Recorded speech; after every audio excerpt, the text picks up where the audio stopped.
Resuming debate, I recognize the honourable member for South Kirk-Interlake. Thank you, Mr. Speaker, and I'm glad to join in on today's debate on the question of privilege and the violation of parliamentary privilege by the Liberal government in refusals to produce documents as it relates to the SDTC scandal.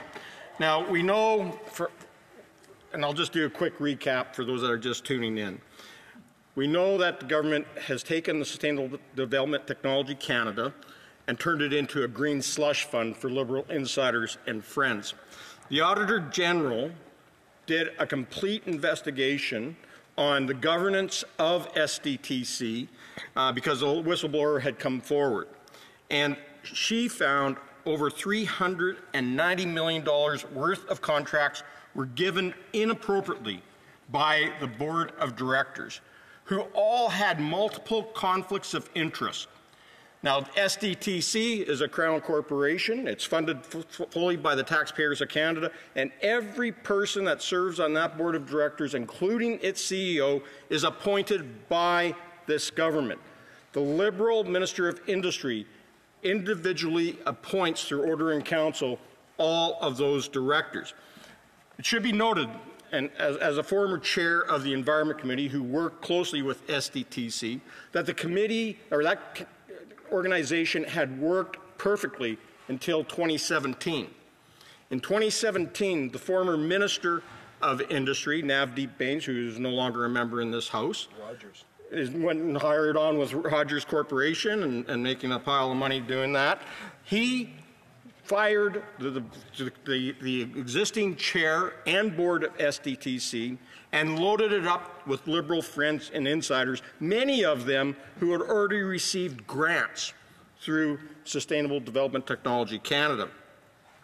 Now, when the Auditor General started doing her research, she found that there was $58 million. We're not talking pennies here. This makes AdScam look like nickel and dime stuff. This is $58 million were awarded on 10 ineligible projects.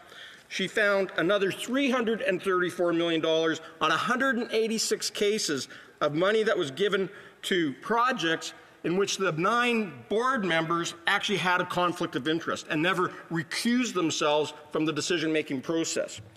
And that in $58 million worth of projects, almost $59 million worth of projects, that there was no contribution agreement or terms that were ever met.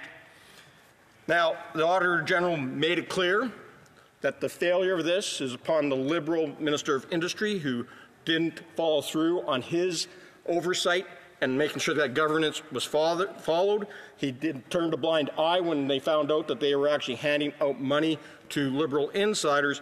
And we know that the Minister of the Environment was tied to Cycle Capital, one of the companies that was receiving grants from SDTC, and we know that there was actually a board member on that fund who was also with Cycle Capital, who said that his shares increased by 1,000% after receiving SDTC funding. 1,000%.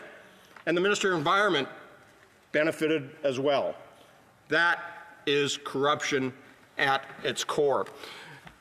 We also know that yesterday, the RCMP opened up their investigation into the 9 directors identified by the Auditor General in the SDTC Green Slush Fund scandal. But should we at all be surprised by this, Mr. Speaker? You know, this is a Liberal government that has always been ethically challenged. It is scandal-plagued. And the Liberals have a culture of corruption. And all I have to do is go back, and I mentioned AdScam from 2000 to 2004. I was elected in 2004. And we were dealing with the AdScam fallout back then. But we've witnessed it going on and on as we move forward.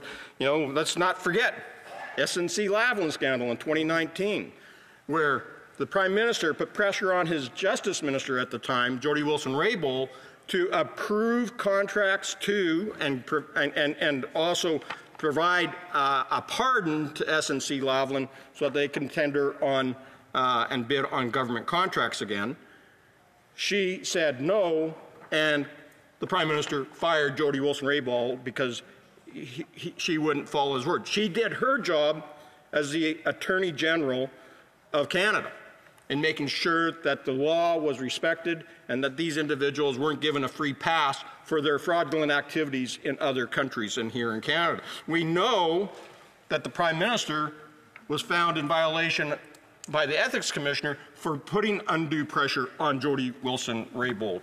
And of course, that wasn't the first time that he had been found in violation of our ethics rules. It was only the second time, but he's the first Prime Minister in history to actually face an ethics scandal.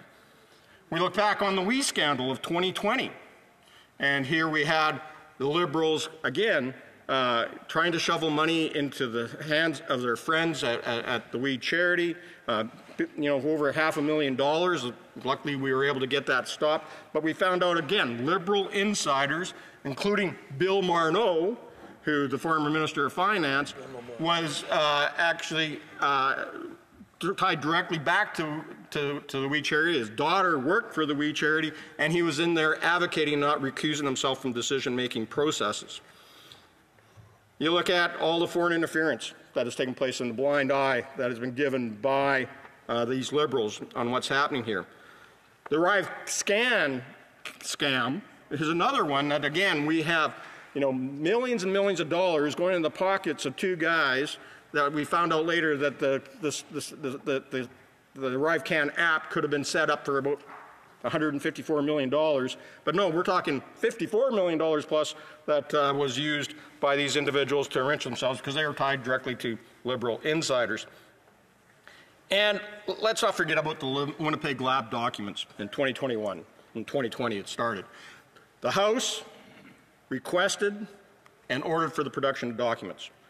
The government stalled it and blocked it and even took the Speaker to court to try to stop the production of these documents that showed, when we did receive them finally this year, that the two scientists in question were actually operatives for the People's Liberation Army in Beijing, and that viruses were shipped to China, that intel on different vaccines were also shipped over to China, and who knows what other security breaches happened at the National Microbiology Lab in Winnipeg.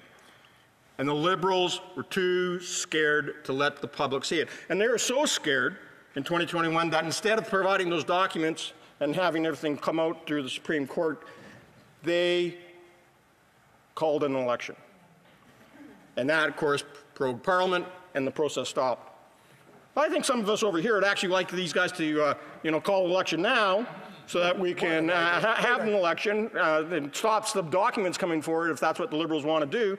And Canadians can make the decision on how badly they want to put the Liberals in the penalty box based upon their continued unethical behavior and corruption that they plague their government. Now, I've mentioned that there's been ongoing ethical violations by this government as well. The Prime Minister was found to be guilty for taking a private vacation on Billionaire Island and using unsanctioned aircraft. We know that Bill Marneau was found in the WE scandal, had to resign over it. We know that the Public Safety Minister has been found guilty by the Ethics Commissioner on 2 different occasions, including awarding family members clam contracts in one of the Crown corporations. He was also found guilty of having his sister-in-law, I believe it was, made as the interim ethics commissioner. Like, how is there any unbiased there when they're family members? And we make for interesting family gatherings like Christmas supper. And we also got the trade minister who went and gave her BFF, her campaign manager, contracts directly out of her department, out of her office, without tendering them out at all. And she was found in violation of the ethics rules. And now we have the Liberals obstructing our parliamentary process. They are also obstructing justice. Will they turn these documents over to the RCMP? I doubt it. They're going to claim some sort of cabinet secrecy. But, we have to make sure that the rules of this place our parliamentary procedure, our Constitution, our Charter, even the British North America Act, is respected. And that's the last thing that these Liberals are doing, Mr. Speaker. Now, they keep claiming, oh, well, this is all about charter rights. And I'll just repeat what the leader of the Conservative Party said yesterday. The Charter of Rights and Freedoms is designed to protect the people from the government, not provide a cover for the government to hide documents from the people. And we have to recognize that the supremacy of our democratic institution, the Parliament of Canada, is the overall legislative body that writes the rules, that writes the laws, and directs our justice system, not the other way around. And the Liberals are always trying to tilt that discussion.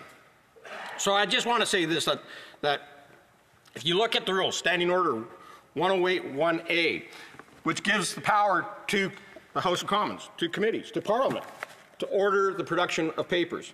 And it, just to reiterate it right out of here, the House of Commons Procedures and Practice, 3rd edition, often we call it Bos Gagnon. And as we look at Chapter 3, page 137, and it says this about Parliament. It says the only limitations which could only be self-imposed would be that an inquiry should relate to the subject within the legislative competence of Parliament, particularly where witnesses and documents are required and the penal jurisdiction of Parliament is contemplated. This dovetails with the right of each House of Parliament to summon and compel the attendance of all persons within the limits of their jurisdiction. It goes on to say, the power to send for persons, papers, and records has been delegated by the House of Commons to its committees in the standing orders. It is well established that Parliament has the right to order any and all documents to be laid before it which it believes are necessary for its information. The power to call for persons, papers, and records is absolute. It's absolute. And the Liberals here continue to avoid, dither, delay, deflect, rather than comply with an order of the House. And then we know, Mr. Speaker, based upon the Speaker's decision, when he came to the conclusion that this is a prima facie question of privilege that has been established, and that's what we're in here debating today and have been all week. Because in it, he said, the procedural precedents and authorities are abundantly clear. The House has the undoubted right to order the production of any and all documents from any entity or individual it deems necessary to carry out its duties. And here we have a majority of duly elected honorable members from across the country that are calling on the government to deliver. And I wonder if we're going to see the Liberals go and try to block this process again, either by taking the Speaker back to court because they do not respect Parliament, or are they going to prorogue and stop all processes again? Possibly. That's something that we're all wondering about. Or if they really think that this should be something that the people of Canada should have a say on, let's call an election. And then we can talk about things like the carbon tax and how it's impacting and hurting Canadians from coast to coast to coast. We can talk about how their out-of-control policies and hug-a-thug have created crime and chaos on our streets, the worst that we've ever seen. We can talk about how the housing crisis is making it impossible for young Canadians to achieve the Canadian dream of owning their own home. And we can talk about how the reckless spending is breaking our country, driving up inflation, and hurting employment right across this country. Never mind, productivity is on the downturn, that we are now making 50% less, or the Americans are making 50% more than we are. That to me is troubling, to say the least, because when they came to power the financial situation in this country was strong. Canadians were making more money in the middle class than what Americans were, and now we have fallen so far back because of the uncreative and negating policies that have hurt Canadians all over our country. Now, we know that when you look at some of these situations, and I just got to find my papers here, this all came to light because of a whistleblower who's been at committee, and I just want to read some of their quotes onto the record here. And this one, I think, is a couple here that are really important. It says, first of all, the true failure of the situation stands at the feet of our current government, whose decision to protect wrongdoers and cover up their findings over the last 12 months is a serious indictment of how our democratic systems and institutions are being corrupted by political interference. By the Liberals themselves, Mr. Speaker, and we hear it here all the time, that they are not at all trying to comply with the Auditor General report or what the Industry Committee has said. They have not tried to comply with this order to produce the papers that are so necessary in getting down to the bottom of what happened here and how their friends and Liberal insiders are getting rich while the rest of us continue to get poorer. It goes on to say, I think the current government is more interested in protecting themselves and protecting the situation being a public nightmare, and they'd rather protect the wrongdoers and financial mismanagement than have to deal with a situation like this SDTC and the public sphere. So again, instead of bringing this out in the open, we want to talk about transparency. We know that sunlight is the best disinfectant, so let the sun shine in. Open up the louvers. Maybe we can get it down here, and we'll actually have some actual truth and honesty coming from this Liberal government. So, Madam Speaker, I look at this, and the whistleblower goes on. I know the federal government, like the minister, has continued saying there was no criminal intent and nothing was found, but I think the committee would agree that they're not to be trusted on this situation. I would happily agree to whatever the findings are by the RCMP, but I would say that I wouldn't trust that there isn't any criminality unless the RCMP is given full authority to investigate. And as we know now, the RCMP is going to do their job and going to get down to the bottom of this. When you look at this scandal, SDTC had their hands on about $100 million a year of taxpayer money to hand out to help new startup organizations, companies, bring in new sustainable type projects, new technologies, and help Canadians with bringing in some of these new technologies to deal with everything from wastewater to greenhouse gas emissions to new software programs that will help reduce waste in our homes. And yet, because of the political interference that we saw from Navdeep Bains when he was Minister of Industry, by the Order in Council appointments that were made through him by this Prime Minister and his Liberal cabinet, that we're seeing individuals come in and ultimately enrich themselves. The key problem in all this is that the SDTC executives, when they were put in as Liberal insiders, decided instead of helping out other companies, they decided to enrich themselves. They decided to help their own companies and grant themselves their own government funds, which is a complete violation and criminality of proper governance. And the Minister of Industry decided to willfully turn a blind eye, and the Liberals have been trying to cover this up ever since.